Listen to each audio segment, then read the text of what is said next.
Okay, good afternoon. Welcome again to the big debate this time at RTX.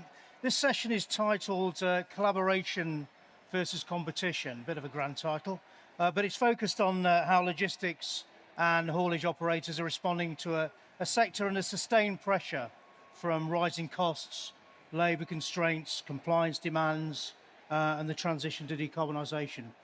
We've got a great panel with us today, very experienced guys, to explore all the different angles that hopefully this is going to throw up.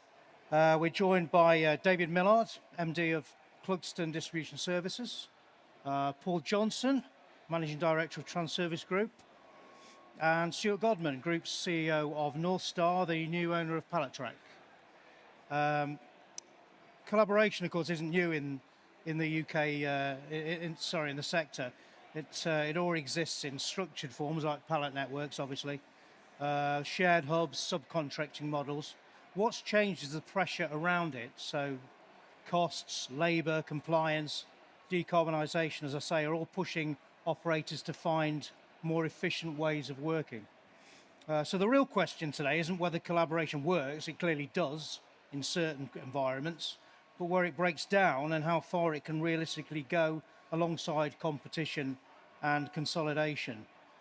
Which leads me finally to my first question, which is what is the biggest pressure point in your business right now? Is it cost, labour, compliance, or capacity?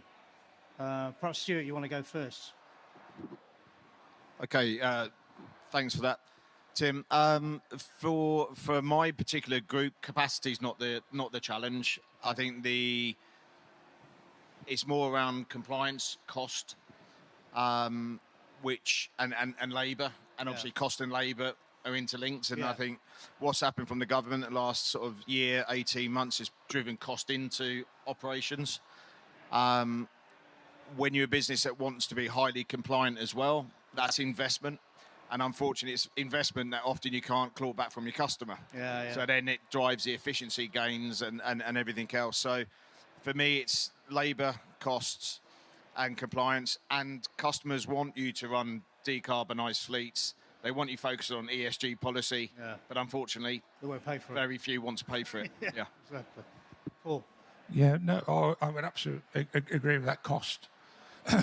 Operating costs at the moment, obviously, as we've seen over the last 12 months, really, have escalated. Employment costs, rents, rates. I think business rates are one that people tend to miss a little bit. I mean, ours have gone up 18% in the last 12 months. So definitely costs, and trying to control costs, especially in a market that is being squeezed on margins all the time, without a doubt. Right. Dave? I think at the risk of sounding the same as these guys here, it is absolutely cost 100%, certainly for our business. We're very fortunate that provision of labour isn't a particular issue for us. We have a lot of long-standing drivers. Our driver turnover is very, very small. And I certainly think in road haulage, when it comes to compliance, no quality operator should say that compliance is an issue or a barrier, because we should all be operating at the highest quality of compliance that we possibly can. So yes, of course, labour costs have gone up. So labour is an issue in that terms, but actually supply of labour, we're fortunate that we're not seeing that. But the actual cost of the vehicle, the fuel and the insurance and all those kind of things, the actual, your operating cost, your fixed cost and your variables in terms of fuel it's certainly in the last 5 years, you couldn't compare it. You didn't sit there 5 years ago thinking that we would be paying what we're paying for a truck now. No, exactly. Which I guess brings me around to the subject of the conversation, really, is how can collaboration help? I mean, I came up to see you quite recently, didn't I? And you were quite passionate about the benefits, the potential benefits anyway, of collaborating. I mean, collaboration already exists. But where does it genuinely work today? And in previous businesses you've been involved with maybe as well. Can you give me some examples? I think obviously Pallet Networks, is the big one. I mean, we've been in Pallet Networks for 20 years. prior to that, we were a local haulier, trying to make a way in the industry, competing with multinationals. And to be fair, I can remember sitting there thinking, I don't know where the future is here, for a family business in this game. Along come Pally Networks, and obviously overnight we could compete. We could say to customers, we can guarantee that we'll get your goods there the next day, and we could compete. And there's no doubt about it that over the last 20 years, Pally Networks have been the saviour of SME business and family hauliers. I think it's sort of going a bit full circle now with Pally Networks. As I said, I'm sorry about this, but Pally Networks have got bigger and stronger as a network. They're more demanding on the operators, and I think because the margins have been squeezed as they have, operators are looking at other ways of collaborating. Yeah. For instance, with ourselves, we've forged partnerships to be honest, with other hauliers that are in the networks that we're in, because you can trust them. Yeah. And we forge relationships with those where we will swap loads with them and do part loads, and they'll drop stuff into us, we'll deliver it. So I just see that coming back again. We've seen 20 years ago with that collaboration and building, but I think Pally Networks have definitely shown us that we can work together, because prior to that, you did, if you gave a load to a haulier, you could bet the next day you'd be knocking your customer's door, trying to win the. I think networks have shown us that we have to work together, and we can work together. So I think that there are other avenues. Will there be as strong as Pally Networks as a collaboration to work together? Obviously not, because you've got the networks are the glue in the middle that hold it together. But I think for survival, there's got to be more collaboration. There has, but I mean, just a bit for the specifics. I mean, where does it kind of break down? Is it through kind of trust or data sharing concerns, commercial sensitivity? I mean, these are all resistances, aren't they? To I the don't. idea. That's one of the questions that I find difficult to pick the answer. I don't think it's really on sharing data. There's a lot of that now. We're all going towards traffic desk systems that share the data, pull the data in and share it. So we deal with other operators that want us to be on the same platforms as them, so we can share that data. So that works. Yeah. I think the trust is always the big one, because especially when you're in a market like we are now, where the margins are so tight and it's difficult, you are scared stiff about losing your customer to somebody. So you want to be dealing with people that you can. So trust, I think, if I had to tick one of those, it would be trust. Yeah. Would you go along with that, Stuart? Yeah, absolutely, Tim. Trust. You can work your way around everything else, whether it's data, commercial sensitivity, partnering. You can use legals to protect your commercials and everything else. But in my experience, the minute trust is broken, it doesn't matter what's in a legal contract or a document or a SOP. That's the end of the road. So yeah, trust is everything. Yeah, Dave. Yeah, I think for me, there's a couple of things within the networks. One of my previous jobs, I was part of Pallet Track, and there's a very clearly defined structure in there, and it's all about working together, because that is a complete link in the chain. So you cannot do your job or provide your customer without working closely with the network themselves, and then obviously the either the inputter or the delivery company. So that really does work very well. And again, in a previous company on the international scale, that worked very well on collaboration. You may have exports to Denmark, for instance, but no imports, where you work collaborating with a Danish company that has imports to the UK and no exports. Those kind of things have worked really, really well. Yeah. But I think the trust thing is an issue, certainly in the UK, and that comes down to relationships. And I think we're now seeing a lot of second and third and fourth generation family businesses being run by the sons and the grandsons that don't understand the value in protecting those relationships that their predecessors built over a lot of years. And so therefore it is a trust, and they just look at someone else who's doing some business that they might want a bit of and go for it. And we just damage ourselves as an industry rather than actually having a conversation like a human being. Yeah. And I think that's the biggest barrier to it, is a bit of pride and trust. Right. Tim, sorry, I would totally agree with that statement. I think we've seen that a lot now, where the next generation are coming through. We've had a couple of conversations with competitors locally to us, where we're on West Bromwich. We're surrounded by them. Yeah. We've got good relationships with a lot of the competitors over the years, where we don't actively go chasing each other's business. But what we've certainly seen more recently is the younger generation coming in and ignoring all of that. Yeah. And just going, well, we're going to do it, and going in ridiculously cheap, carving the rates to pieces, thinking, like I suppose we all did 20 years ago, you can buy the work and then put your rates up later. It doesn't work. Right.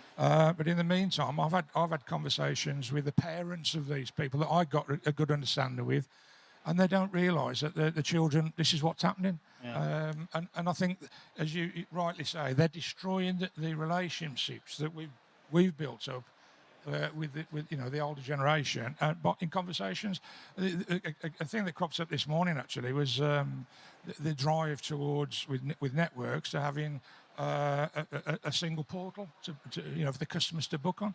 Yeah. And I've pushed back on it with ourselves, because I said, look, I don't want the customers to just see a screen with our name on. I want them to talk to us. Yeah. And we've spoke to customers and said, look, you can track your own pallets. And they go, yeah, but Paul, I'd rather pick the phone and talk to the girls, and have that conversation. And I think this is the trouble. If we lose that, then we've lost our identity, haven't we? We've just become a portal, haven't we? Yeah, and the customers can flick from one portal to the next, can't they? There's no relationship anymore. Exactly. I think it's really important that we retain those relationships. Every chat I seem to have at the moment ends up talking about decarbonisation, which obviously, in terms of, I spoke to the RHA quite recently, and they said the only way that collaboration can work is with EV charging, things like that. Is that the first area where hauliers are being forced into a collaboration? That's a tricky one. I don't necessarily agree with that, because it's a fuel source. And we already have hauliers that will share a fuel tank and those kind of things, and it's just the same. And I think now with the subsidies that are available, it's becoming a lot more of a viable option. I think the challenge of EV is for us to stop looking at trying to do what we do with diesel trucks with electric trucks. We've got to look at how we can modify the process to fit EVs in to make it actually work. And I think that's where the collaboration comes, because if we talk, we're going to have range issues for a while. So we need to for me, if you've got a 300-mile journey, we'll do half of it. Somebody else does the other half, those kind of things. I think that's where the opportunity for collaboration is within EV. I don't necessarily think it's about the infrastructure. Okay. Now, with infrastructure, if we are talking to other of our competitors, partners, whatever you want to call them, about a partnership in EV charging, that could lead to another conversation and start to get back some of the relationships, which if it does, great. Because these are the conversations, as Paul rightly said, that we used to have that we don't seem to be having as an industry at the moment. Exactly.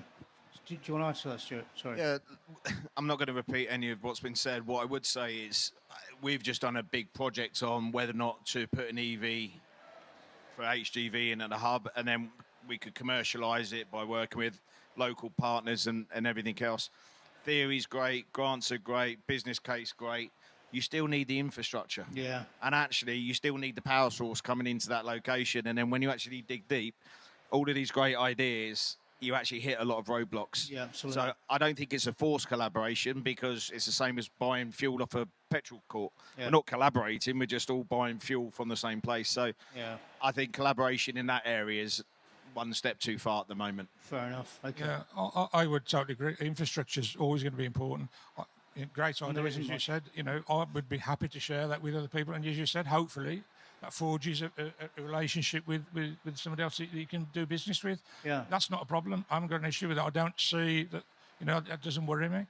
What does worry me is the lack of infrastructure. For instance, where we are, our estate, we just haven't got the power on the estate to do it. We wanted to do it. We wanted to run trucks. We wanted to run all electric forklifts. we haven't got the power on the estate to do it. And, you know, we lease our premises.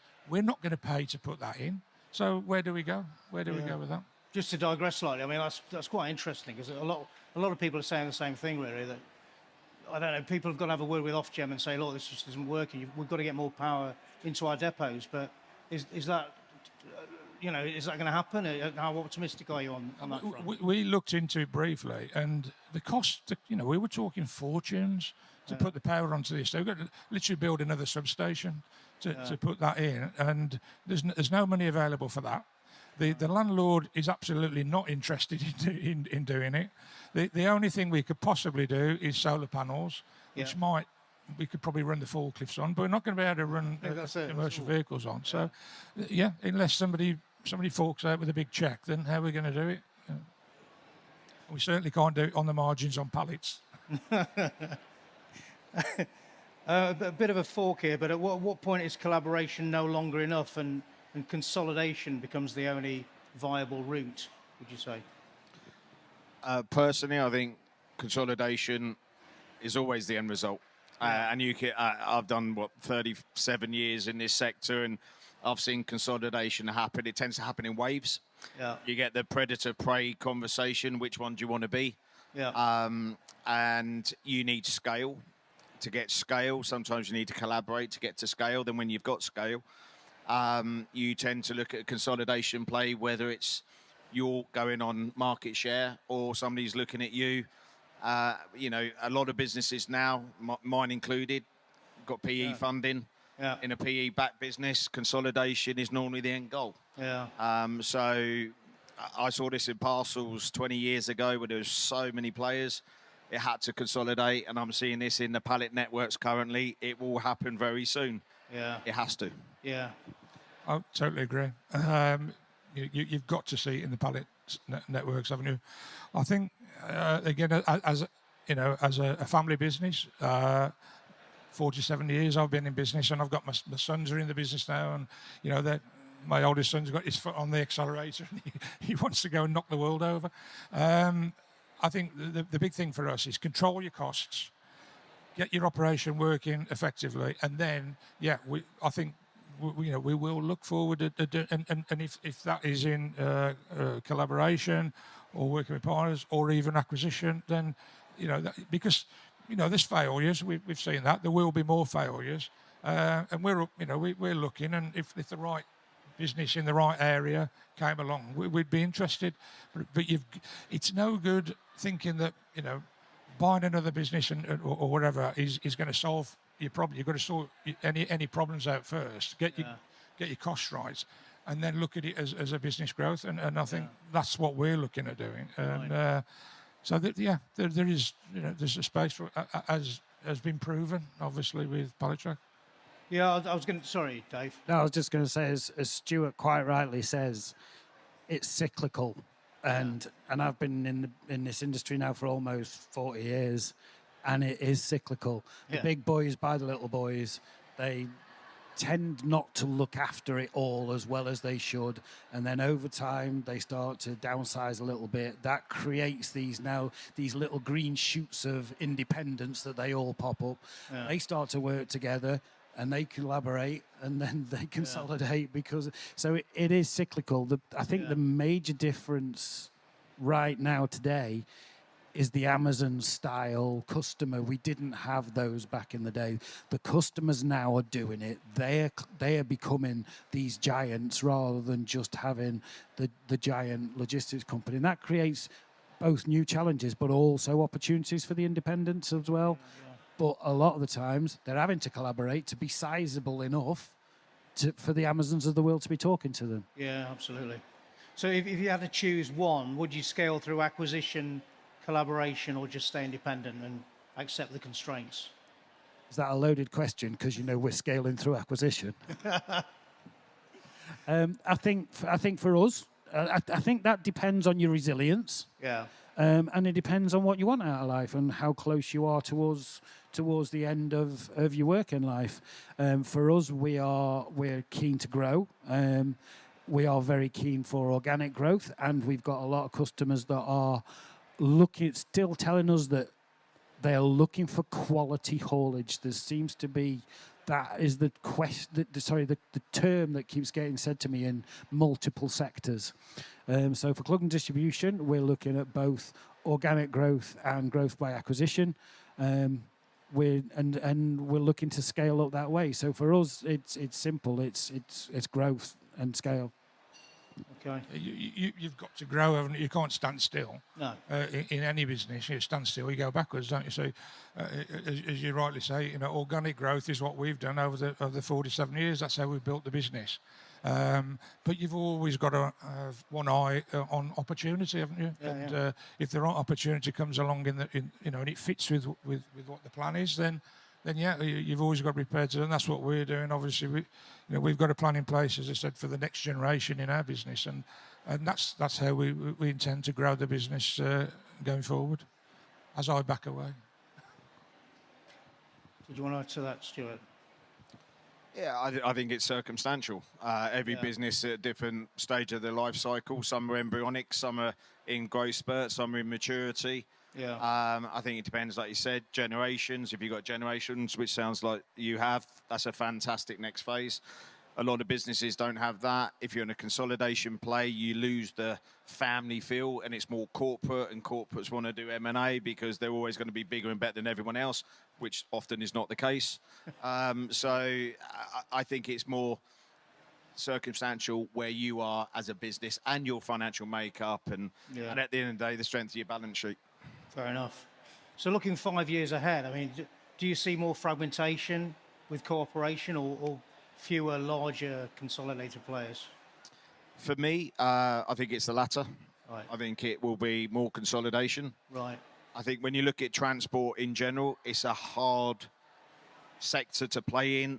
Yeah. Margins are wafer thin. You have to work really hard to make good money. Yeah. And so I think new market entrants are few and far between. Yeah. So I think it's a consolidation play. 30 years ago, you could have listed dozens of parcel carriers. Now you count them on one hand. Yeah. You've got an Amazon behemoth in the background coming in. And I think it will happen in any sector that consolidation will win. There'll always be space for boutique, bespoke, niche, always. But if you're in mainstream, I think scale works. I totally agree, Stuart. For the future, it's got to be growth, hasn't it? And consolidation, because you're definitely seeing businesses, the smaller businesses, are going to struggle. They're just not going to be able to survive in the marketplaces. And as we're seeing new startup businesses, as Stuart rightly said, and we all know that how difficult it is to survive in this game. The new business come along, frighten the life out of me sometimes, because they've got, they've got no, they just think they're going to come in and, cut the rates, get all the work, and all the business. How are you going to do that then? You've got no balance sheet. You've got the bank on your back. So I think that consolidation, without a doubt, and as Stuart points out, the parcel sector proved it. I remember having a conversation, 15 years ago about pallet networks and saying, look, the growth was there year on year, double figures. And we were going, let's hope this carries on. Let's not do what the parcel sector did. And we're doing it, unfortunately. Yeah. I just hope there's time to stop that, reverse that, and move it forward. But I would say definitely consolidation in the future. I can't disagree with anything that these guys have said. Haulage is and always has been high investment, relatively low return. But the one thing you are noticing now, there is a lot more private equity getting involved in it. Yeah. So it's got to be scale for those guys to be able to give them the amount of return that they want. So if that's the model that we're going to be following for the short to medium term, that tends to lean you towards more bigger players. Yeah. So if we stripped all the strategy away, though, I mean, what actually wins in this market, would you say? Is it scale, relationships, or efficiency? For me, first and foremost is always relationships, because you can have the best trucks in the world, you can have the best drivers in the world, you can have the best facilities, but if you don't truly understand what your customer wants and how your business needs to act as a culture, then you haven't got your relationships right, so you can't truly deliver what you need. I think we've got to look at how we deliver data as well, because now customers are a lot more interested in what we're doing, how we're doing it, and they understand what we do a little bit more as well.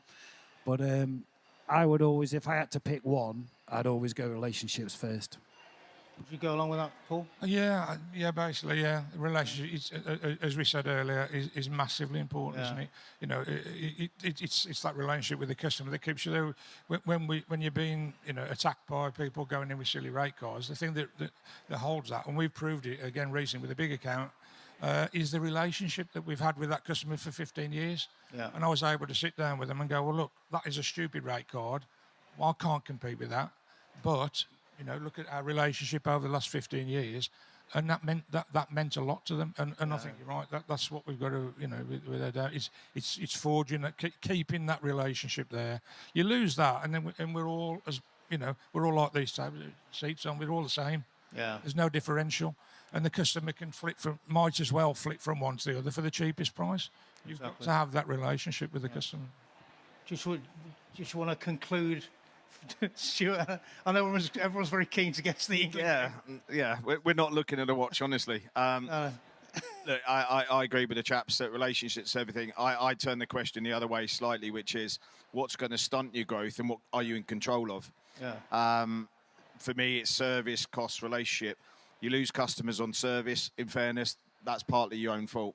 Yeah. But there comes a time that there's an optimum level of how much you can invest in service, and the extra 1% costs a lot. Cost you can't control. There's always going to be somebody coming in cheaper. That's fact. It doesn't matter what sector you're in.